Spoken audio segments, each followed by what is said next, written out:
One of the most dangerous features of our time is the rise of a class of people I call the Anointed, intellectuals and policymakers who believe they possess a superior wisdom that entitles them to preempt the decisions of millions of others.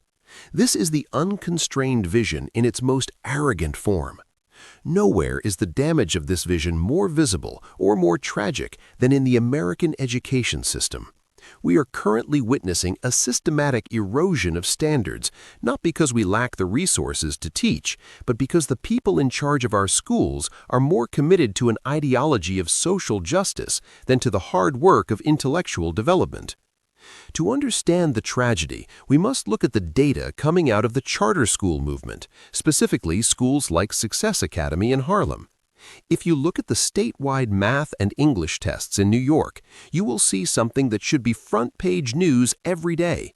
In some of these fourth-grade classes in Harlem, where the students are almost entirely black or Hispanic and come from low-income backgrounds, the passing rates are higher than in any other school district in the state, including the wealthiest suburbs like Scarsdale or Palo Alto.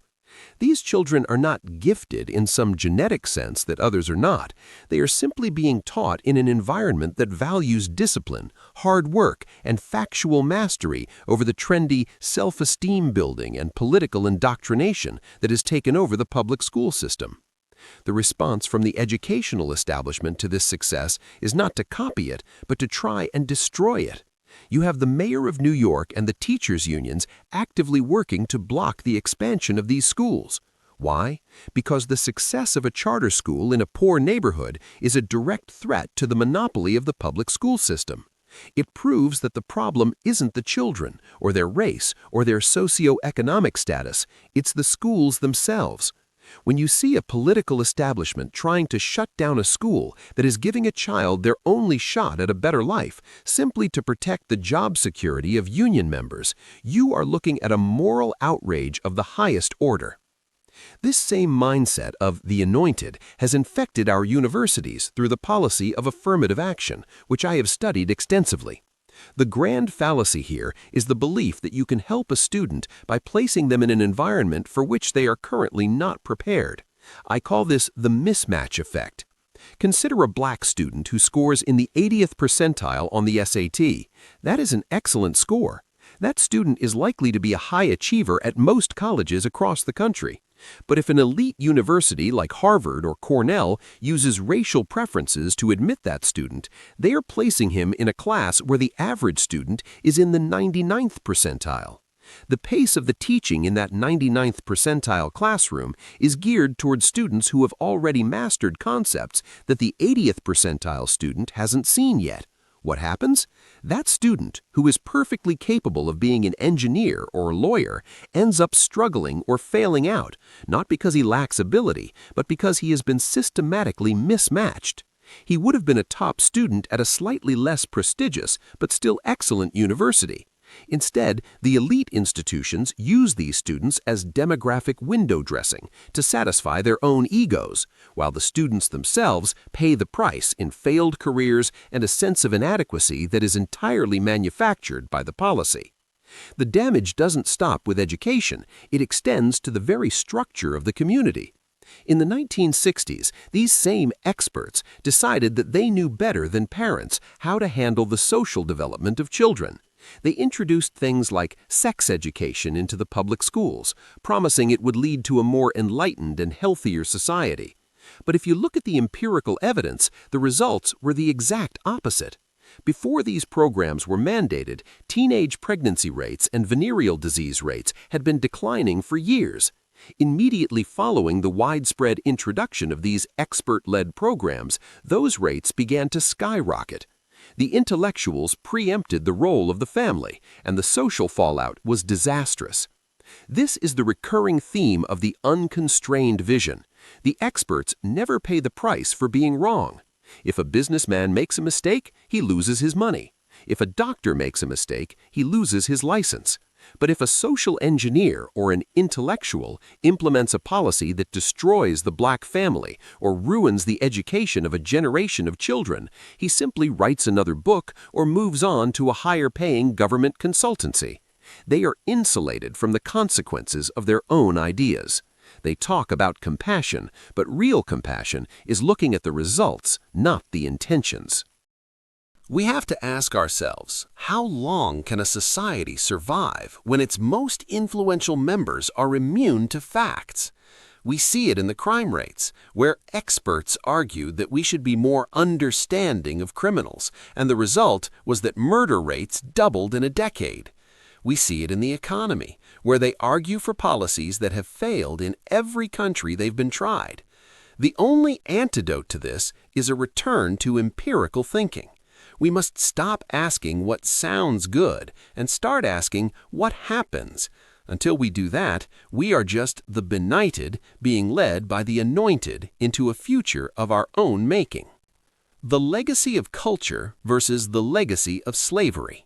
One of the most common and powerful arguments in our current political climate is that the problems facing the Black community today are the legacy of slavery. While slavery was undoubtedly a horrific institution, as an empirical explanation for today's social pathologies, it simply does not fit the facts. If the breakdown of the Black family, the high crime rates, and the educational disparities were a legacy of slavery, then you would expect those problems to have been at their worst immediately after the end of the Civil War, and to have improved as time went on. But the data shows the exact opposite. In the early 20th century, even under the weight of Jim Crow and overt discrimination, the Black family was remarkably strong. In 1960, the vast majority of Black children, roughly 75 to 80%, were raised in two-parent homes. The illegitimacy rate was a fraction of what it is today. If the legacy of slavery didn't destroy the Black family for 100 years, why would it suddenly cause its collapse in the 1960s, decades after the end of the worst oppression? The answer is that it wasn't slavery. It was the liberal welfare state. It was the government paying people to stay single and creating a culture of dependency that replaced the father with a government check. To understand where certain destructive cultural patterns actually come from, we have to look further back than slavery. In my book, Black Rednecks and White Liberals, I trace many of the behaviors we see in the urban underclass today: the chip-on-the-shoulder attitude, the disdain for education, the volatility, not to Africa or to the slave plantations, but to the cracker culture of the southern United States. This culture was brought over by the Scots-Irish immigrants from the lawless borderlands of Britain. They brought a culture where honor was defended with violence, where hard work was looked down upon, and where education was seen as a luxury for the weak. For generations, Blacks and whites lived side by side in the South, and this cracker culture was absorbed by many in the Black community. When they migrated to the northern cities, they brought that culture with them. What we see today in the ghetto is essentially a fossilized version of a culture that whites have long since abandoned. The tragedy is that the anointed intellectual elite, the white liberals, have romanticized this destructive culture. They call it authentic, and they attack anyone, Black or white, who tries to encourage these young people to adopt the middle-class values that are the only real path out of poverty. They are essentially encouraging people to stay in a cultural dead end. This leads directly into the problem of identity politics. Today, we are told that shared skin color means shared struggle and shared values. This is a shallow and performative way to look at the world. It replaces individual achievement with group identity. When we celebrate the first Black this or the first Black that, we are often celebrating a symbol rather than a result. If a Black politician or CEO is appointed, but they continue to support the same policies that have failed the community for 60 years, what has been gained? We have mistaken symbolism for substance. The anointed love identity politics because it allows them to ignore the hard facts. It's easier to blame systemic racism for a failing school than it is to admit that the teachers' unions are the problem. It's easier to talk about reparations than it is to talk about the 70% illegitimacy rate. Reparations is a particularly illogical concept. How do you implement it? You would be taking money from people who never owned slaves and giving it to people who were never slaves, many of whom are the descendants of people who arrived in the United States long after slavery ended. It is a political abracadabra designed to stir up resentment rather than solve problems. What is needed is a return to self-determination. We have the evidence of what works.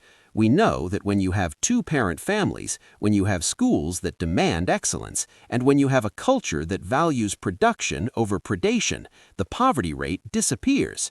The poverty rate among Black married couples has been in the single digits for decades. Why is this not the focus of our national conversation? Because it puts the power back in the hands of the individuals and the families and takes it away from the government planners and the anointed who profit off of perpetual crisis. The path forward requires us to stop romanticizing dysfunction and start respecting the facts of history. We must recognize that culture shapes destiny and that the greatest damage done to the Black community was not the oppression of the past, but the help of the present. We must rebuild the foundation of the family and the school, and we must do it by ignoring the rhetoric of the elites and looking at the hard empirical evidence of what actually produces a successful human life.